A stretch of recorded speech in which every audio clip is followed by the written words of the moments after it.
ఎవరైనా గౌరవ సభ్యుల్ని మాట్లాడుకున్నప్పుడు మరి ఎంక్వైరీ జరుగుతున్న ఎంక్వైరీ జరిగిన తర్వాత చెప్పాలి. ఆ పేర్లు కానీ ఎత్తి మా మాజీ మంత్రులు ఇంతకు ముందు సభ్యులు మాట్లాడారు, వాళ్ళు పేరెత్తారా? మాజీ మంత్రులు అక్కడ మాజీ మంత్రులు ఉన్నారు, మాజీ ముఖ్యమంత్రులు కూడా ఉన్నారు. నేను చంద్రబాబు నాయుడు గారు పేరెత్తే బాగుంటుందా?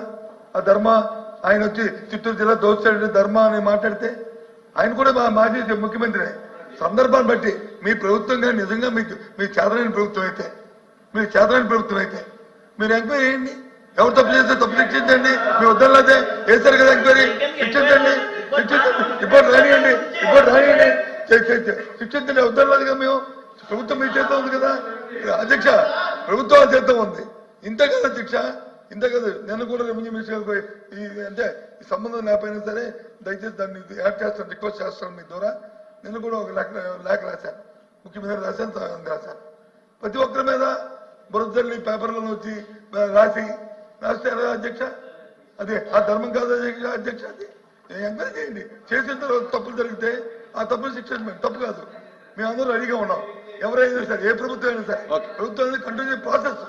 అంతేగాని అది ఎవరి మీద బురద తెలుపుతాము దాంతో దుర్తుకుండా కాదు. దయచేసి రికార్డుల నుంచి మాత్రం ఆ పేరు తొలగించండి. అధ్యక్ష ఆయన వచ్చి ఎంక్వైరీ చేసి ఎవరు తప్పు చేస్తే తప్పు శిక్షించండి. మంత్రి గారు 1 minute దయచేసి పేర్లు మెన్షన్ చేయకుండా మాట్లాడమని చెప్పి తెలియజేస్తా ఉన్నాను. మీరే చెప్పారు చాలా వేలాది పిటిషన్స్ వచ్చినాయని. ఆ పేర్లని మనం చదవలేదు కాబట్టి చాలా పిటిషన్స్ వచ్చినాయి. కొంతమంది మంత్రుల మీద వచ్చి ఉండొచ్చు, మాజీ మంత్రుల మీద.